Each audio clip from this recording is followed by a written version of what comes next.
So this is the hotel room I'll be living in for the next few days. This is the kitchen here when you come in. So there's the door, there's the kitchen.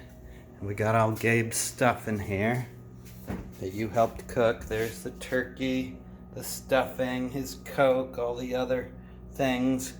Some Reese's peanut butter cups, and there you go. It's got a coffee maker, but of course I bought K-cups, so I'm gonna have to get some coffee tomorrow. It's got a nice assortment of stuff there. I got my laptops charging here. I think Gabe will appreciate this hangout here, which is nice. There seems to be mirrors everywhere. Nice big TV.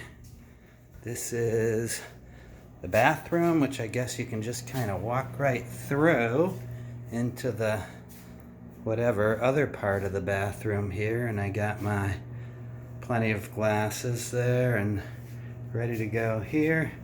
And this is the bedroom. And there's the couch.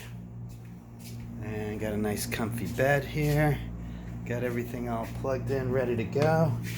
And on the 6th floor, so there's the boardwalk, and they got this weird thing where they let cars go down it really slow, because I guess they have all these lights going on. If you look up and down there, there's some kind of major light show going on here and there, and there you go. So wish you were here. Happy Thanksgiving.